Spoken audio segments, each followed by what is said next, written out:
जब गांधीवाद और सावरकर के लोग इस देश में राज कर सकते हैं तो अंबेडकर के भी लोग इस देश में राज कर सकते हैं। इस बात को हमें समझना पड़ेगा। ऐसी विचारधारा जिस पर चलने के बाद जिसको नमन पूरी दुनिया करती हो, मैं नहीं कह रहा हूं, इतिहास कह रहा हूं, और गारंटी है इस बात की कि सबसे ज्यादा बड़े पैमाने पर अगर किसी महापुरुष का जन्मदिन सेलिब्रेट होता है दुनिया में तो वो डॉक्टर बाबा साहब अंबेडकर। अभी आप चेक करा लो, 14 अप्रैल को दुनिया के सबसे ज्यादा देशों में, और उनके मानने वाले लोग यहां उनके हाथ ऐसे हैं, वो सरकार की तरफ देखते रहते हैं कि सरकार कुछ देगी, जबकि उनके हाथ ऐसे होने चाहिए थे कि वो सरकार को या कमजोर लोगों को, अल्पसंख्यक लोगों को दे दे। बहुसंख्यक लोग मांग रहे हैं, अल्पसंख्यक लोग दे रहे हैं। तो उसका कारण एक ही मुझे नजर आता है कि हम लोग अपने महापुरुषों के मिशन पे काम नहीं कर रहे हैं।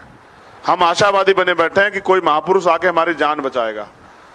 तो जितने लोग यहाँ हैं, मेरी बहनें, मेरी माताएं, नौजवान साथी, बुजुर्ग और जो वो साथी मिशनरी जो काम कर रहे हैं, आप अपना समय छोड़ के यहाँ हैं तो हमें ये संकल्प लेना पड़ेगा। समय समय पे बाबा साहब अंबेडकर ने आंदोलन किए, चाहे काला राम मंदिर आंदोलन हो या महार चौड़दार आंदोलन। जब हम इकट्ठा होते हैं तो हमें संकल्प लेना पड़ेगा। ये मैंने बाबा साहब अंबेडकर से सीखा।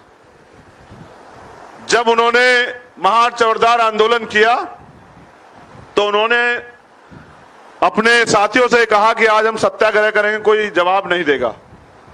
उन्होंने लाठियां खाई, लेकिन जब सत्याग्रह समाप्त हुआ तो उन्होंने कहा आज हम इकट्ठा हुए तो हम संकल्प लेंगे। ऐसे ही तो हम लोग इकट्ठा हुए।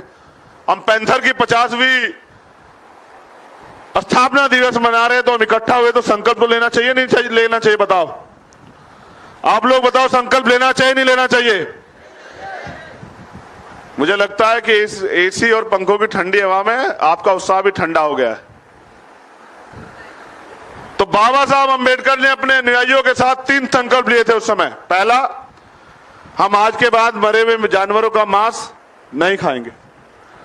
दूसरा, हम आज के बाद कोई गंदा व्यवसाय नहीं करेंगे। तीसरा, जिस जाति को हमने बनाया नहीं उस जाति की वजह से हम अपने मोरल को, कॉन्फिडेंस को डाउन नहीं करेंगे कि हम लोग नीच जाति में पैदा हुए, कमजोर जाति में पैदा हुए। हम स्वाभिमान सम्मान के साथ जिएंगे।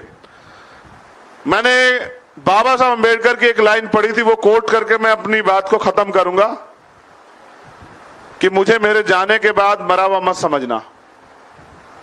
मुझे मेरे जाने के बाद मरा हुआ मत समझना। जब तक संविधान जिंदा है मैं जिंदा हूं। क्या आप नहीं मानते हैं संविधान को खतरा है? कितने लोग मानते हैं कि संविधान खतरा? जरा हाथ उठाओ, जागरूक लोगों का पता लग जाए। अगर आप मानते हैं तो आप उसको बचाने के लिए कर क्या रहे हैं? क्या आप चाहते हैं बाबा साहब अंबेडकर की दोबारा हत्या हो? भाई, अगर संविधान मर जाता है, संविधान खत्म हो जाता है, तो यानी कि बाबा साहब की दोबारा हत्या होगी। मैंने कोलंबिया यूनिवर्सिटी का बाबा साहब का एक चैप्टर पढ़ा था जिसमें एक बोर्ड पे लिखा गया था कि मनुष्य पैदा होता है और मर जाता है, लेकिन महापुरुष पैदा होते हैं और महापुरुष कभी नहीं मरते। ये बात बोर्ड पे लिखी हुई थी और बाबा साहब अंबेडकर ने आए और उसको उस नीचे दूसरी लाइन को कट कर दिया जिसमें लिखा था कि महापुरुष पैदा होता है, महापुरुष कभी नहीं मरते। इस तरह का ही की क्लास थी। सामने बैठे वाले लोगों ने, नौजवान बच्चों ने, साथियों ने, स्टूडेंट ने विरोध किया। उन्होंने कहा अध्यापक ने लिखा और डॉक्टर अंबेडकर ने काट दिया। क्या तो अंबेडकर इस बात को प्रूव करे कि उनके पास इसका जवाब है, या फिर वो एडमिट करे कि उन्होंने अनुशासनहीनता की है, उनके खिलाफ कार्रवाई होनी चाहिए। जब डॉक्टर अंबेडकर को मौका मिला तो उन्होंने कहा कि मनुष्य पैदा होता है, मर जाता है, महापुरुष पैदा होते हैं लेकिन वो कभी नहीं मरते। लेकिन ये झूठ है। सच ये है कि महापुरुष तब तक जिंदा रहते हैं जब तक उनकी विचारधारा का प्रचार प्रसार होता है। जिस दिन उनकी विचारधारा का प्रचार प्रसार होना बंद हो जाए उस दिन महापुरुष भी मर जाते हैं। आज डॉक्टर अंबेडकर की विचारधारा को पहुंचाने की देर है। डॉक्टर अंबेडकर जैसी विचारधारा दुनिया में कहीं नहीं है।